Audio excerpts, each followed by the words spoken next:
안녕하세요. 곰신의 동화책방에 오신 것을 환영합니다. 초등학생 아이들을 위한 동화책을 함께 읽고 그 속에 담긴 마음과 메시지를 함께 나누는 공간입니다. 특히 그림책에서 글책으로 넘어가는 3학년, 4학년 자녀를 둔 학부모시라면 내 아이에게 권하고 싶은 책, 함께 읽고 싶은 책, 아이의 독서력을 올리는 좋은 책 정보를 얻어가실 수 있을 거예요. 곰신의 동화책방을 함께 열어가는 책방지기들 소개해드립니다. 안녕하세요. 김주희입니다. 네, 안녕하세요. 함진희입니다. 안녕하세요. 김현숙입니다. 안녕하세요. 김현주입니다. 네, 오늘 함께할 4권의 동화책은요. 그림도둑 준모, 거짓말의 색깔, 파스칼의 실수, 그리고 나밖에 모르는 거짓말입니다. 네, 어떻게 제목만 들어도 오늘 무슨 주제일지 예측하실 수 있을 것 같아요. 네, 이 책들을 통해서 아이들의 다양한 거짓말들을 드려보도록 하겠습니다. 오늘 이야기의 시작점이죠. 그림도둑 준모입니다. 이 책은 2003년 낮은 산에서 출판되어 2025년 38세를 찍은 오승희 작가님의 작품이죠. 책 내용을 우리 진희님께서 소개해 주실까요? 네. 준모는 자신이 잘하는 게 없다고 생각하는 아이예요. 미술대회며 글짓기대회며 나갔다 하면 상을 받는 예린이가 같은 아파트에 살고 있죠. 준모 엄마가 그런 예린이를 부러워하니까 준모는 엄마를 기쁘게 해주고 싶어 합니다. 준모 엄마는 준모가 미술에 소질이 있는 것 같다면서 미술학원에 보내는데 학교 불조심 그림 그리기 대회에서 이제 사건이 일어납니다. 준모는 상을 받아서 엄마를 기쁘게 해드리고 싶다는 부담감에 그림을 완성조차 못하게 되죠. 준모가 할 수 있는 건 멋진 그림을 제출한 예린이 그림 앞에서 감탄만 하고 있는 것이에요. 그런데 또 마침 예린이는 자기 그림에 이름을 안 써서 냈어요. 담임선생님은 그것이 준모 그림인 줄 알고 준모 이름을 쓰게 되면서 사건이 커집니다. 준모는 자신의 그림이 아니라고 말할 타이밍을 놓치게 됩니다. 거짓말하려고 한 건 아닌데 마치 거짓말을 한 것처럼 된 것이죠.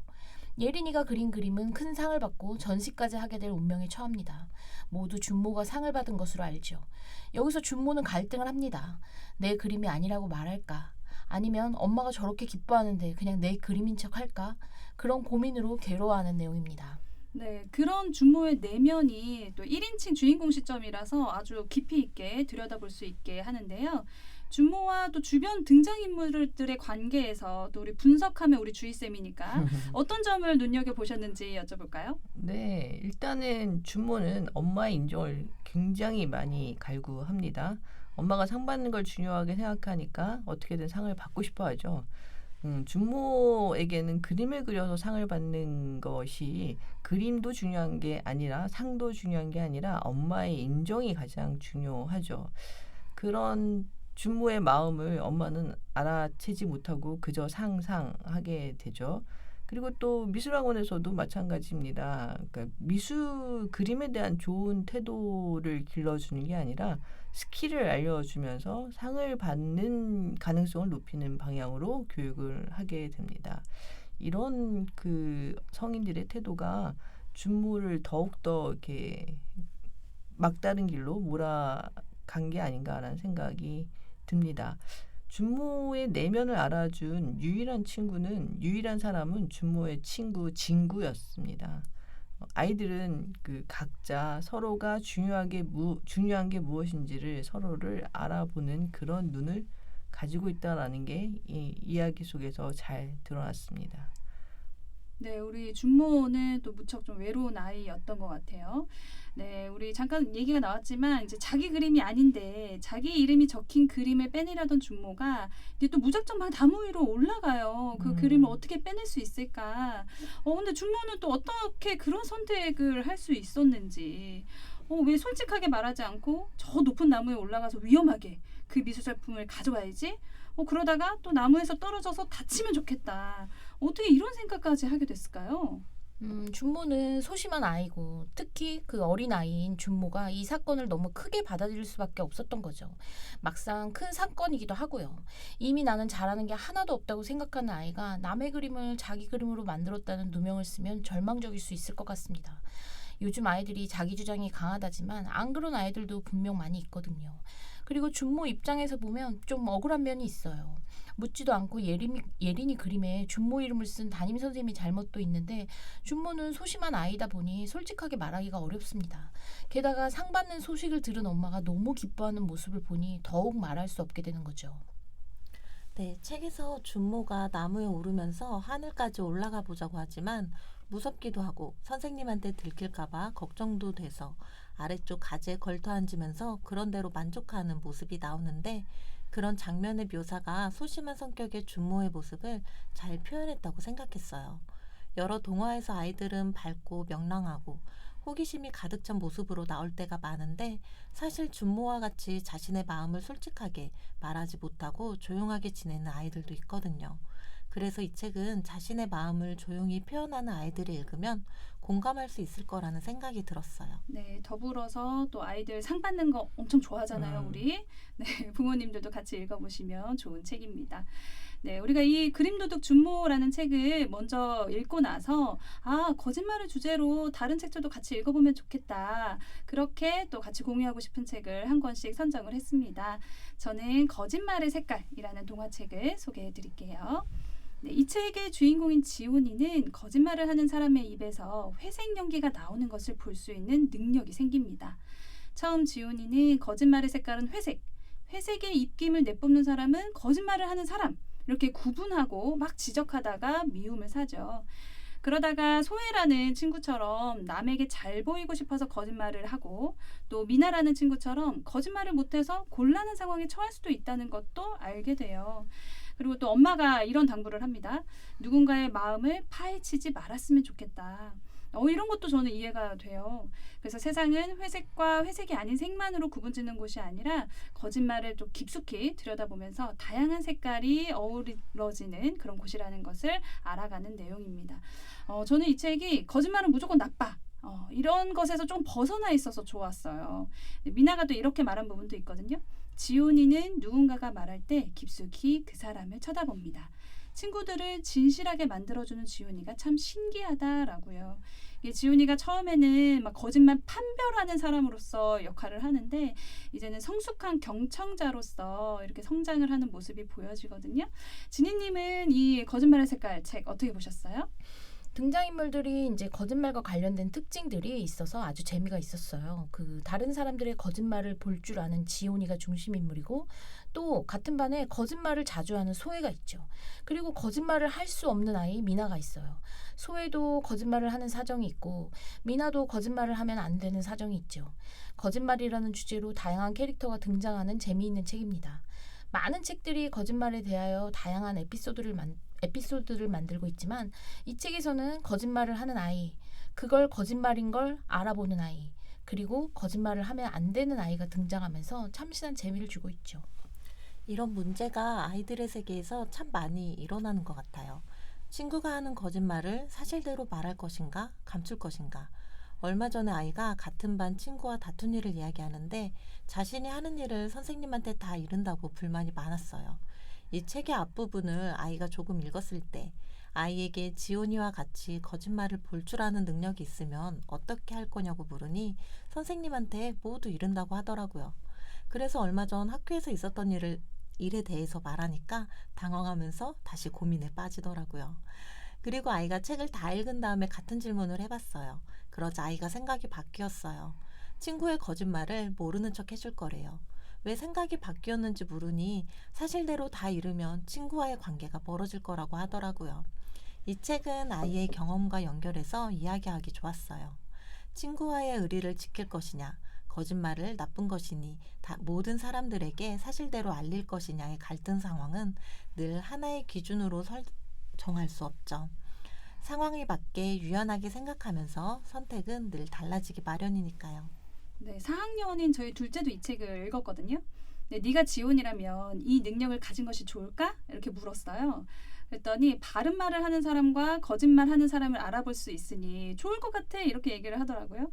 그럼 너는 회색 연기가 보이면 다 지적할 거야? 이렇게 물어봤어요. 그랬더니 자기는 다 지적할 거래요. 애들은 다 지적해. 지온이처럼 아이들이 다 싫어하고 따돌리면 어떡해? 이렇게 물었더니 그래도 거짓은 밝혀야 된다. 이렇게 또 정의로운 아이인 줄 저 처음 알았어요. 그래서 너는 그럼 거짓말한 적 없냐? 이렇게 물었더니 최근에는 없대요. 그럼 최근은 없는데 예전에는 있었니? 그랬더니 또 우물쭈물하면서 이제 지난번에 엄마한테 거짓말했다가 들켰다고. 그 뭐였지? 하고 떠올려 보니까 제가 양치질 하라고 얘기를 했어요. 그 이따가 욕실에 들어갔는데 칫솔이 안 젖어 있는 거예요. 그래서 양치질 했어? 하고 물었는데 애가 했다고 한 거죠. 그때 이제 딱 걸린 거예요. 그 다음부터는 이제 거짓말을 안 했대요. 근데 그 말을 이제 듣고서 다시 생각해 보니까 애가 기특한 게 아니라 그때 내가 너무 무섭게 얘기했었나? 이 생각이 먼저 들더라고요. 아, 거짓말은 무조건 나빠. 이렇게 내가 주입시켰나? 또 이런 반성을 했습니다. 그래요. 어른들은 늘 애들한테 거짓말하지 말라고 하면서 정작 본인들은 거짓말을 달고 살죠. 세상을 살다 보면 거짓말을 사실 안 하고 살 수는 없죠. 이런 지원이도 어른들이 계속 거짓말 한다는 걸 이렇게 보게 되죠.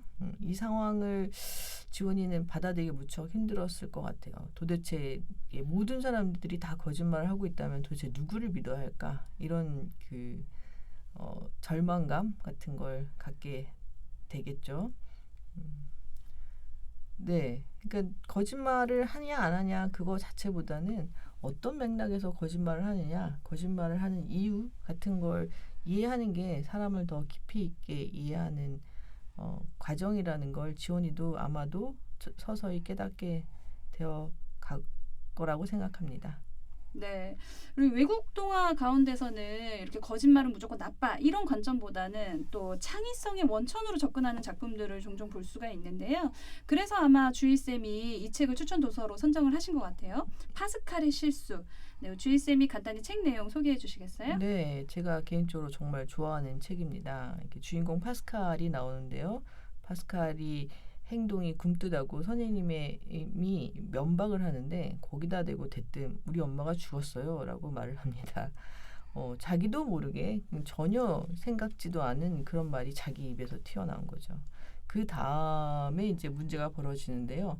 아이들은 엄마가 왜 죽었는지 계속 이야기를 지어내고 또 엄마 아빠한테는 또 친구의 엄마가 죽었다고 또 거짓말을 해야 하고 그래서 결국 그 거짓말은 들통이 나죠. 하지만 엄마 아빠의 그 대응이 되게 특이합니다. 엄마 아빠는 다행이다. 웃기는 녀석 하면서 넘어가죠. 살아있는 파스칼의 엄마를 본 아이들은 또 이야기를 지어냅니다. 파스칼의 엄마가 어떻게 다시 살아나게 되었는지요. 이 이야기에서 유일하게 파스칼을 못 견뎌하는 파스칼의 거짓말을 재미없어하는 답답한 사람은 바로 담임 선생님이죠. 파스칼의 거짓말을 절대 이해하지 못합니다. 저는 이 책을 읽고 이제 이야기는 파스칼의 거짓말로 시작되는데 왜 제목이 파스칼의 실수일까 생각해봤어요. 거짓말은 작은 실수에서 시작된다는 것을 이야기하고 싶었던 것일까? 라는 생각이 들더라고요. 우리는 살면서 사소한 거짓말을 많이 하는데 그 거짓말을 진실로 만들기 위해서 또 다른 거짓말을 하게 되는 거죠. 어른도 그러는데 아이들의 말 속엔 정말 여러 가지 다양한 거짓말이 있을 거라고 생각해요.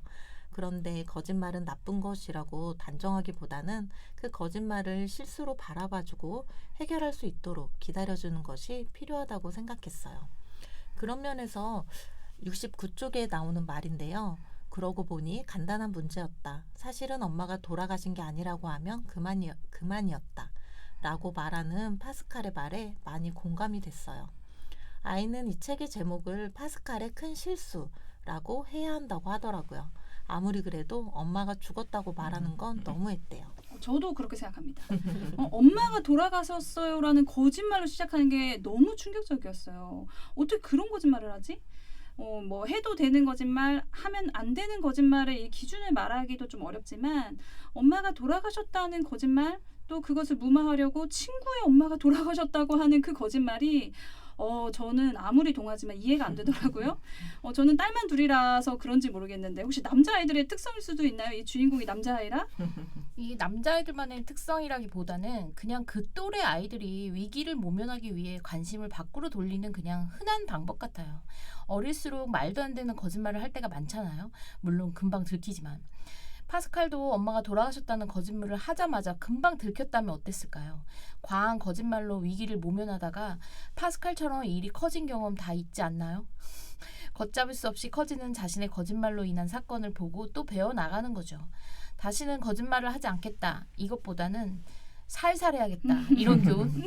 거짓말을 안 하고 살 수는 없으니까요. 네, 우리 외국 작가의 작품 중에서 한 권을 더 소개해보죠. 이번에는 현숙님이 선정하신 나밖에 모르는 거짓말입니다. 네, 이 책은 루시가 주차장에 있던 아빠의 차를 긁으면서 이야기가 시작돼요. 루시는 친구와 낙타를 보러 가야 하기 때문에 자신이 잘못한 일을 하루만 감추기로 결정하죠. 그런데 아빠가 사건에 대해 알게 되고 캐묻자 동생 켈빈이 했다고 해요. 켈빈은 친구랑 놀이동산에 가야 되는데 말이죠. 그래서 루시는 한 가지 방법을 생각해내요. 자신이 낙타 구경을 다녀오고 동생이 놀이동산을 가기 전인 그 사이 시간을 진실을 말하는 시간으로 정합니다. 하지만 문제는 루시가 생각한 것처럼 간단히 풀리지 않아요. 이 책은 루시와 가족들의 사소한 거짓말을 담은 여러 개의 사건을 다루고 있어요. 그리고 그때마다 루시는 제목에서처럼 나밖에 모르는 거짓말을 하게 되죠. 루시는 여러 상황에서 습관처럼 거짓말을 하게 되는데 그런 상황을 해결해 가면서 거짓말 한 것에 대해 후회하고 진실에 대한 가치를 깨닫는 과정을 담고 있는 책입니다. 네, 진실을 얘기할 시간을 정한다. 이 부분이 되게 신선했어요. 네, 중간중간 짧으면서 또 위트 있는 문장들이 이제 탁탁 튀어나오는 그런 책이라 또 재미도 있습니다. 뭐 예를 들면 이런 부분이 있어요. 아빠가 매일 새 팬티를 입으라고 했더니 동생이 5겹을 막 겹쳐 입었다는 거죠. 맞아요. 그래서 저도 읽으면서 이게 빠르게 상황이 전개되니까 후루룩 그냥 넘기게 되더라고요. 아이도 루시가 하는 여러 가지 거짓말 때문에 마지막까지 조마조마해 가면서 지루하지 않게 읽었다고 하더라고요. 네, 이 책으로 그 아이들과 독서연수를 해도 재밌을 것 같아요. 그래서 나오는 다양한 거짓말을 이야기할 수 있겠죠. 다른 사람에게 피해를 주는 거짓말이 있었고 다른 사람의 기분을 상하지 않게 하려는 거짓말도 있었거든요. 이런 거짓말 나도 해봤다. 이런 의견 나누기 좋을 것 같아요. 그 거짓말을 한 이유나 하얀 거짓말, 착한 거짓말 같은 살면서 필요한 그런 거짓말에 대해서 말할 수 있을 것 같아요. 또 반대로 이런 거짓말은 진짜 안 된다 하는 이런 것도 이야기 나눠 보면 좋을 것 같습니다. 거짓말을 하라고는 할 수는 없지만 한 번도 안 하고 살 수는 없으니까 이렇게 좀 다양하게 이야기를 해보면 좋아요. 네. 네, 맞아요. 이 책이 재미있다고 느꼈던 이유가 평소에 고민이었던 부분에 대해서 아이와 함께 이야기할 수 있는 부분이 있어서였거든요. 루시가 친구와 낙타를 보러 가고 그 낙타를 만지면서 살짝 줄을 푸는 장면이 있는데 그때 낙타가 도망을 가요. 그런데 낙타 주인에게는 자신이 줄을 풀었다는 말은 빼고 낙타가 도망갔다고만 얘기하거든요. 평소 아이가 가장 많이 하는 거짓말 중에 하나가 이런 거예요. 자신이 잘못한 건 말 안 하고 잘한 것만 말하는 거. 그런 일이 있을 때마다 저는 아이에게 거짓말이라고 하지만 아이는 거짓말이 아니라고 생각하거든요. 책에서 루시는 자신의 거짓말로 인해 양심의 가책과 죄책감을 느끼면서 자신을 불쾌하게 하는 감정을 잊으려고 그 거짓말들을 정당화해요. 루시가 친구에게 이렇게 말해요. 우리가 거짓말을 떠들어댄 건 아니잖아? 중요한 건 그거야. 내 말은 굳이 나머지 이야기를 할 필요가 없다는 거지. 미국 속담에 이런 말이 있대요. 절반의 진실은 완전한 거짓말과 다름없다. 이렇게 거짓말에 대한 다양한 생각을 아이와 함께 루시의 상황을 두고 얘기하면 참 좋을 것 같아요. 네, 아이들과 함께 생각하고 또 얘기해 볼 거리가 많은 것도 이 책의 또 장점입니다. 네, 오늘 그림도둑 준모로 시작해서 거짓말과 관련된 3권의 책을 더 알아봤는데요. 4권의 동화를 다 읽고 나니까 또 거짓말이라는 단어가 더 복잡하게 느껴지는 것 같습니다. 아이들에게 우리 거짓말은 절대 하면 안 돼 이렇게 얘기하곤 하죠. 근데 단순히 나쁜 행동이라기보다는 거짓말을 하는 상황에 놓여진 아이들을 좀 더 생각해 보게 됐고요. 또 어른들의 꾸짖음을 피하거나 또 인정을 받거나 친구들의 관심을 받는 것 등 이제 모두 외부로부터 오는 자극에 반응하는 한 가지 양식인 거잖아요. 네, 단순히 거짓말하지 말라는 말보다 아이들 스스로 자신감을 갖고 당당해질 수 있도록 북돋아주는 것부터 해줘야겠다는 생각도 듭니다. 네, 마지막으로 동화 추천 한 줄평 각자 얘기하고 마무리할까요? 그림도둑 준모. 잘하는 게 없다고 생각되는 소심한 아이들이 공감할 수 있는 동화. 네, 거짓말의 색깔, 거짓말 뒤에 숨겨진 이유를 찬찬히 들여다보라고 알려주는 동화. 파스칼의 실수, 거짓말을 잘하는 것도 거짓말을 거짓말로 하는 것도 능력이라는 걸 보여주는 동화. 나밖에 모르는 거짓말, 우리가 하는 다양한 거짓말에 대해 질문해 볼 수 있는 동화. 네, 혹시 지금 우리 아이는 어떤 거짓말을 하고 있을까요? 그 속엔 또 어떤 마음이 숨겨져 있을까요? 함께 동화책을 읽으며 취조하는 것 대신에 찬찬히 그저 들여다보는 소통의 시간 가져보시길 추천합니다. 곰신의 동화책방 오늘은 여기까지입니다. 아이들의 마음을 함께 들여다봐 주셔서 고맙습니다. 동화책을 통해 아이와 함께 성장하는 시간 곰신의 동화책방이었습니다.